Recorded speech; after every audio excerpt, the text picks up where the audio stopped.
네, 오늘 함께 읽은 예수님의 비유에는 두 명의 사람이 등장합니다. 바리새인과 세리입니다. 바리새인은 예수님께서 사역하셨을 당시에 가장 주류를 이루고 있었던 유대의 분파 중에 하나였습니다. 그리고 가장 강력한 예수님의 대적자들이었습니다. 하지만 바리새인들에 대한 당시 이스라엘의 평가는 전혀 상반된 것이었습니다. 바리새인들은 율법을 지키려고 노력하는 사람들로 생각되었고, 또 그들의 삶의 모습들은 존경할 만한 것이라고 여겨졌습니다. 반대로 세리들은 당시 유대인들에게 있어서 민족의 반역자와 같은 사람이었습니다. 자신들을 지배하려는 로마에 붙어서 같은 민족들의 고혈을 빠는 나쁜 사람들로 여겨졌습니다. 그래서 이스라엘 사람들은 당시 이 세리들을 죄인들과 같이 취급하였습니다. 복음서 가운데 보면은 세리와 죄인들이 함께 등장하는 장면을 많이 볼 수 있습니다. 죄인들은 율법을 어긴 사람들을 의미하는데, 여기서 율법을 어겼다는 것은 곧 율법에서 말하는 것들을 어김으로 인해서 그 사람들이 부정하게 되었다는 것을 의미합니다. 이 부정한 사람들은 다른 사람들과 접촉을 하게 되면은 그 접촉한 사람들까지 부정하게 만들 수 있는, 율법으로 인해서 굉장히 당시 사회로부터 꺼려지던 사람들이었습니다.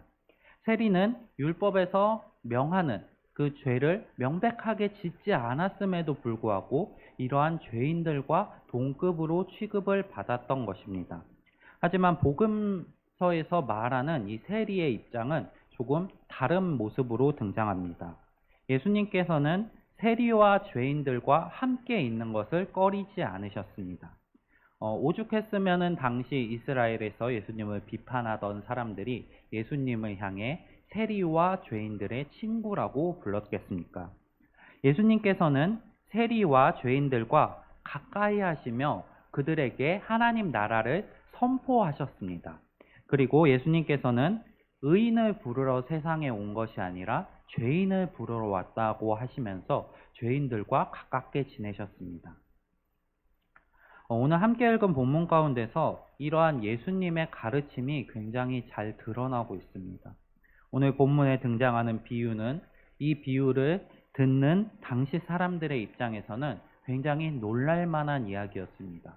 당시 유대 사람들로부터 존경받았던 바리새인은 하나님으로부터 의롭게 여김을 받지 못하고 돌아갔고, 오히려 유대 사람들로부터 죄인과 동급으로 여겨졌던 이 세리는 하나님으로부터 의롭다 하심을 받는 자가 되어서 돌아갔기 때문입니다. 예수님께서는 이러한 아이러니한 상황을 통해서 어떠한 특정한 것을 이야기해 주시기 위해서 이러한 비유를 사용하신 것입니다. 오늘 말씀을 좀 자세히 살펴보면서 예수님께서 이러한 비유를 사용하신 이유에 대해서 함께 찾아보려고 합니다. 첫 번째로 집중하고자 하는 것은 바리새인의 잘못이 무엇일까라는 질문입니다. 성도님들은 바리새인의 잘못이 무엇이라고 생각하시나요? 바리새인의 기도만을 들어보면은 바리새인은 굉장히 의로운 사람처럼 보입니다. 바리새인은 토색하지 않았고 불의를 행하지 않았고 또 간음을 하지도 않았습니다. 그리고 세리처럼 이스라엘 민족을 배반하지도 않았습니다. 그리고 스스로 율법을 온전히 지키는 것에 대해서 하나님께 감사하는 기도를 올려드리고 있습니다. 바리새인들의 행동들 이 자체만을 본다면은 바리새인의 잘못은 그렇게 크게 드러나지 않습니다. 바리새인은 율법을 지키기 위해서 열심을 가지고 살아가는 사람이었고, 그것을 하나님께서 이스라엘에게 명령하신 것을 행하는 것으로 여기는 사람이었습니다. 하나님께서는 분명하게 이스라엘 사람들에게 율법을 지키라고 명하시면서 율법을 주셨습니다. 그리고 그 율법을 지켰을 때 하나님께서 약속하신 복들을 내려주시겠다고 또한 말씀하셨습니다. 바리새인들은 이러한 약속을 바라보고 살아갔던 사람들입니다. 바리새인들은 당시에 굉장히 타락했었던 유대 민족의 그 죄성으로 인해서 스스로를 구별하자는 의도로 인해서 생겨난 사람들입니다. 바리새인이라고 할 때 바리새는 헬라어 페리시스에서 온 그 단어로서 바리새인이라고 하면은 구별된 사람들을 의미하는 단어입니다. 스스로 이 죄 가운데 빠져 있는, 죄악에 너무 만연해 있는 이 이스라엘과 구별하고자 시도했던 사람들이 바로 바리새인들입니다. 그들이 목표로 삼는 것은 하나님의 율법에 온전히 순종함으로 삶 가운데 죄를 범하지 않는 것에 있었습니다. 그들의 이러한 행동은 사실 하나님께 굉장히 칭찬받을 만한 것이었습니다. 이스라엘에게 지키라고 명하신 그 율법을 지키는 것을 목표로 삼아서 죄와 구별된 삶을 살아가려고 하는 그 모습들, 그것은 우리가 본받을 만한 모습임에 분명합니다. 하나님께서는 말씀에 순종하는 사람에게 복을 주시겠다고 약속하셨고, 바리새인들은 그 복을 바라보면서 하나님의 율법에 순종하는 삶을 살아가는 사람들이었습니다. 다만 그들이 기도하는 모습 가운데 약간 문제적인 모습들이 보입니다. 성도님들은 자기가 잘한 일 혹은 내가 뭐 어떻게 해서 성공했나, 내가 어떻게 의를 이뤄갔나 이런 것을 이야기하는 사람과 만나면 혹시 어떤 기분이 드시나요? 그렇게 막 달가운 기분은 아닐 것입니다. 나에게 와서 내가 이렇게 해서 성공했다 하고 자랑하는 사람들을 만났을 때 약간 꺼려지는 것도 사실입니다. 요즘 우리가 살고 있는 시대에서는 사람들이 자기 자랑을 하는 것을 그렇게 달갑게 보지 않습니다. 자기를 드러내고 자기 의를 높이는 것을 그렇게 좋게 보지는 않습니다. 하지만 여기서 바리새인들을 볼 때는 약간 다른 시선으로 바라봐야 됩니다. 바리새인들은 그들이 말하는 것들을 실제로 행했다는 점에서 그들의 주장들이 조금은 받아들일 만합니다. 그들은 실제로 그렇게 율법을 온전히 순종하는 삶을 살아가고 있었고, 스스로 그 율법을 순종한다는 것에 만족감을 가지고 있었습니다. 그렇기 때문에 다른 사람들 앞에서 이렇게 내가 율법을 열심히 지켰다라고 자랑을 하는 것입니다. 사도 바울도 편지를 통해서 내가 율법으로 치자면은 정말 잘하는 사람이다라고 말할 정도로 율법을 지키는 것은 당시에 칭찬받을 만한 일, 곧 자랑할 만한 일이기는 했습니다. 하지만 바리새인이 잘못하고 있는 것, 진짜 잘못하고 있는 것은 두 가지 관점에서 찾아보려고 합니다. 첫 번째로 바리새인들의 잘못 중에 첫 번째는 율법주의를 꼽을 수 있습니다. 율법에 순종하는 것은 굉장히 바람직한 것이고 하나님께서 기뻐하시는 것임에 분명합니다. 하지만 이 율법이 율법주의로 발전하게 되면 약간 문제가 발생합니다.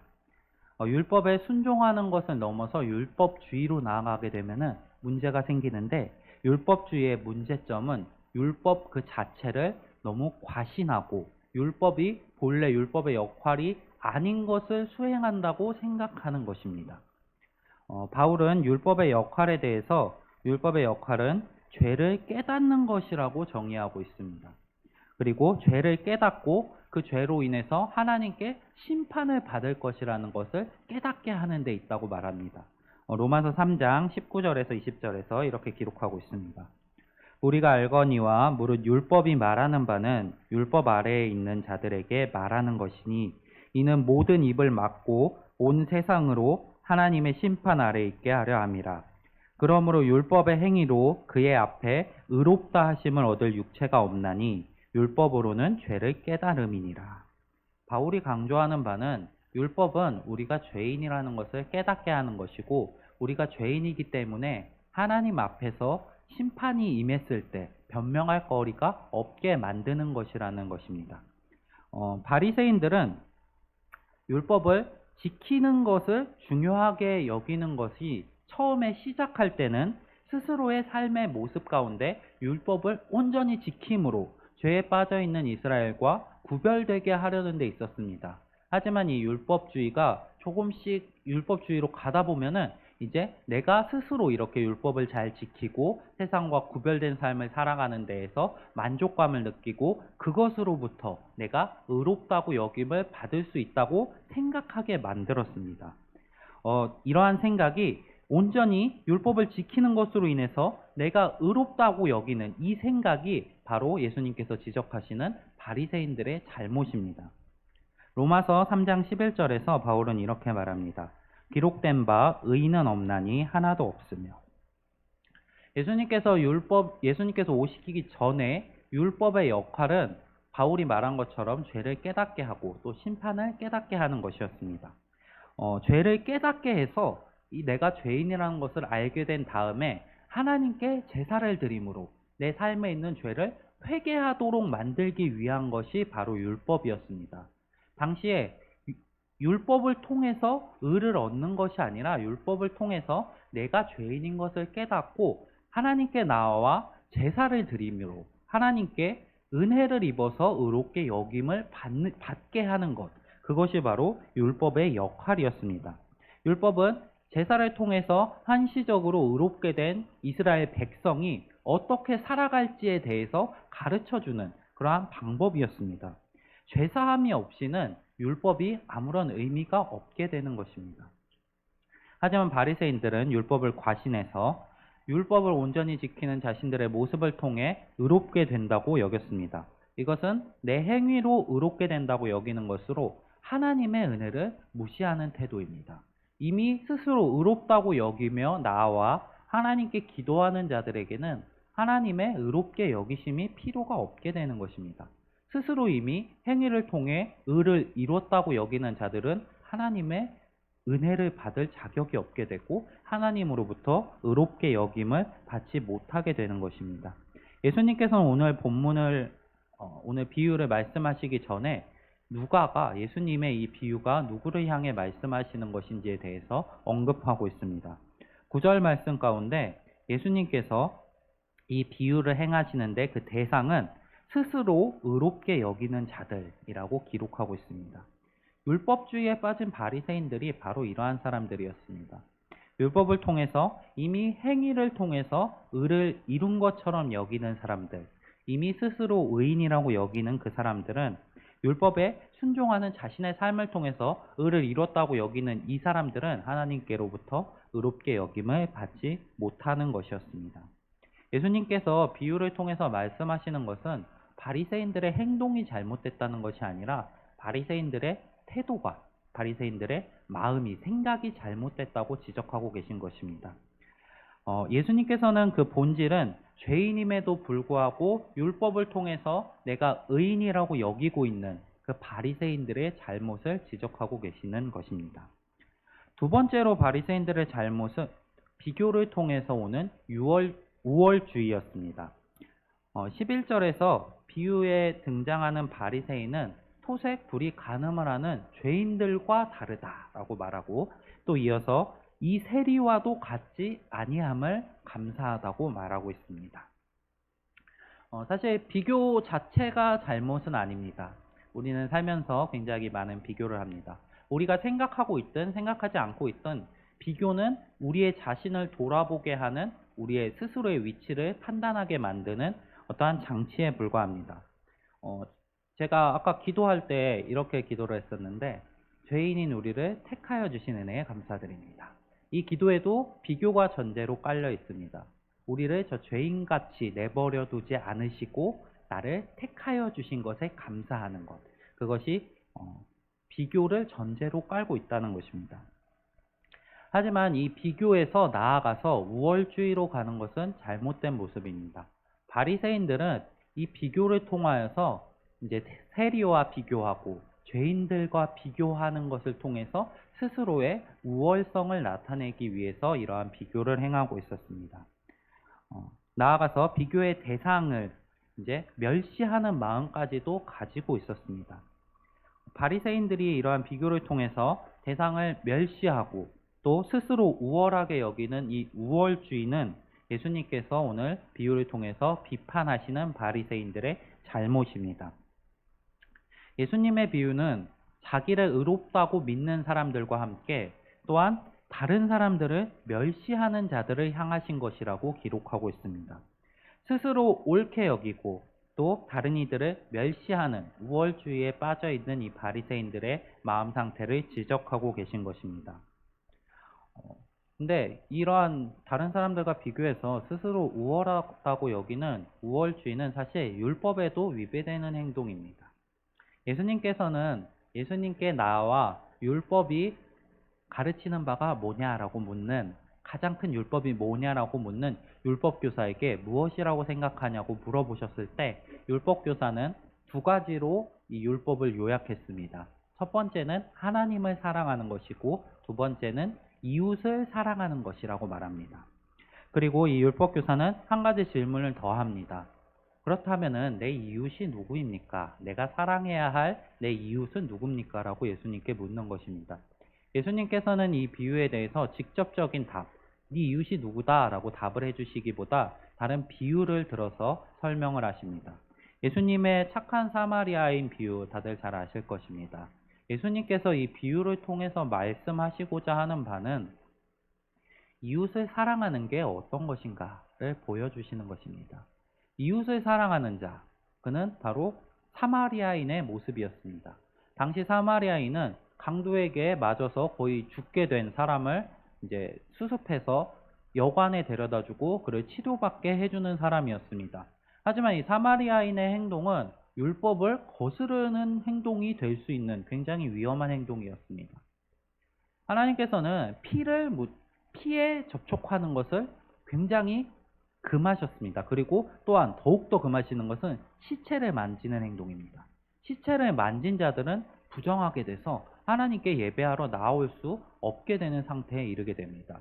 하지만 이 사마리아인은 그러함에도 불구하고 이 다친 사람을 사랑하는 마음으로 그를 치료해주고 또 치료받을 수 있도록 만들어 주었습니다. 이것이 예수님께서 말씀하시는 율법을 지키는 행동이라는 것입니다. 이웃을 사랑하는 바, 그 율법이 말하는 것은 금지 조항들이 아니라 이웃을 어떻게 사랑할지에 대해서 명하시는 것입니다. 그래서 예수님께서 말씀하시는 이러한 모습들, 시체를 만지고 율법을 어기는 모습들은 바리새인들의 입장에서 보면은 이해할 수 없는 행동들이었습니다.